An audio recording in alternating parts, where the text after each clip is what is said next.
नमस्कार, हुमाच किचन मराठीमध्ये तुमचं स्वागत आहे. तर मी हुमा तुमच्यासाठी घेऊन आले एक मस्तपैकी आयडिया म्हणूया आपण, कारण आज रेसिपी नाही आहे.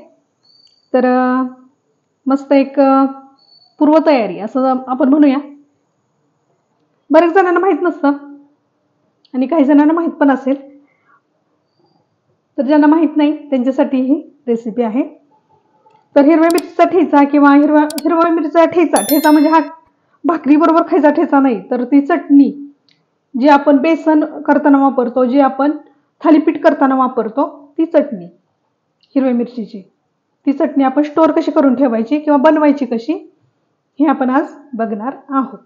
तर 150 ग्रॅम मी मिरची घेतलेली आहे. बघा, ही बघा, मस्त तिखट मिरची घेतली. तिखटच घ्यायची मिरची.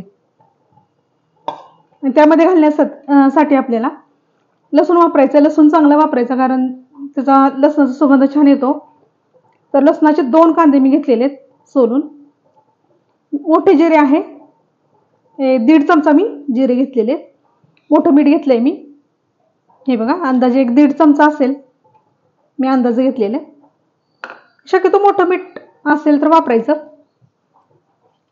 कारण मिरची जी चटणी करतो आपण ते टिकण्यासाठी आपल्याला ती उपयोगी पडतं. मोठं मीठ नसेल तर बारीक मीठ ठीक आहे.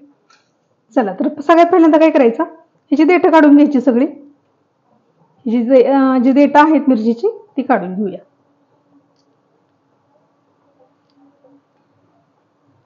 आणि त्याही आधी मिरच्या धुवून घ्यायच्या स्वच्छ आणि कोरड्या करायच्या. त्याला पाण्याचा अंश अजिबात नको, कारण आपण हे स्टोअर करून ठेवणार आहे. जर पाण्याचा अंश असेल तर मग त्याला भुरा येऊ शकतो. त्यामुळे हे पूर्ण कोरडं करून घ्यायचं किंवा कापडानं पुसून घ्यायचं. तर बघा, आपण सगळी देठं काढून घेतलेली आहेत मिरच्यांची. आणि मिरच्या जरा मोठ्या होत्या, लांब होत्या, तर मी त्याचे तुकडे करून घेतलेले आहेत. हे बघा. चला, तर आता काय गॅसवरती मी लोखंडी तवा ठेवलेला आहे, त्याच्यामध्ये मी ही मिरची भाजून घेणार आहे. तर चला, तवा गरम झाला की मिरची घालायची. मिरचीला डाग पडेपर्यंत छान अशी मिरची भाजून घ्यायची आपल्याला. तर बघा, थोडीशी अशी कोरडी झालेली मिरची आपली, म्हणजे जवळसर पण असतो तो जरासा गेलेला. तर आता आपण काय करायचं, एक छोटा चमचा तेल घालायचं. मी अंदाजे घालते, एक छोटा चमचा तेल घालायचं.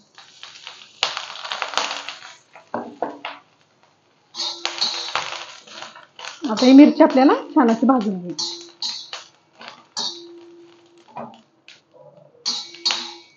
याच्यामध्येच आपण काय करूया, हा लसूण घालूया, हे जिरे पण घालूया.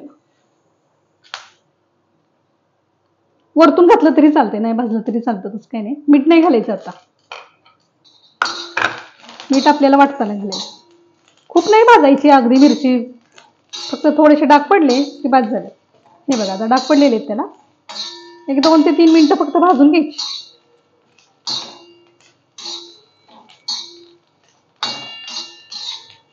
गावामध्ये काय असतं, आठवडी बाजार भरतो, आठवड्यातून एकदाच मंडई.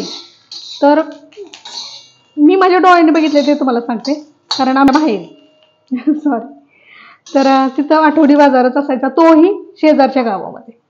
चला, तर ही भाजली. आता आपण काढून घेऊया ताटामध्ये. आणि तिथून आठवड्याची मिरची वगैरे असा जी मंडई आहे ती आणली जायची.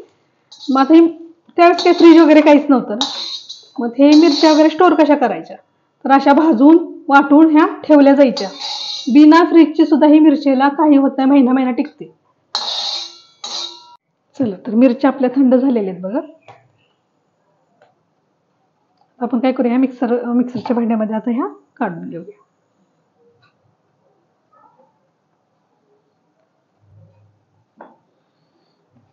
थंड झाल्याशिवाय मिक्सरमध्ये हे जे मीठ आहे ते आपल्याला याच्यामध्ये घालायचं. आता ही मिरची वाटताना किंवा चटणी करताना मिक्सर फक्त 1-2-3 वेळात फक्त चालू बंद करायचंय. अगदी बारीक पेस्ट करायची नाही.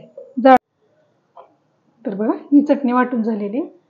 मी आपण पाणी अजिबात घालायचं नाही, पाण्याचा अंश पण नको. मिक्सर सुद्धा आपल्याला कोरडा पाहिजे. तर बघा, ही हिरवी मिरचीची चटणी तयार आहे. आणि अशीच ही काचेची, ही बघा, काचेची छोटीशी बरणी आहे माझ्याकडे. आणि ह्याच्यामध्येच मी स्टोअर करून ठेवत असते फ्रीजमध्ये. अगदी बिना फ्रीजमध्ये जरी नाही ठेवलं तरी ही महिनाभर म्हटलं तरी चांगली राहते. त्याला काही भुरा येत नाही, काही नाही, कारण आपण पाणी कुठंच वापरत नाही. त्यामुळं ही बघा, मी जाडसरच वाटायची, जास्त मोठीच वाटायची, बारीक नाही वाटायची. ही बघा ह्या पद्धती.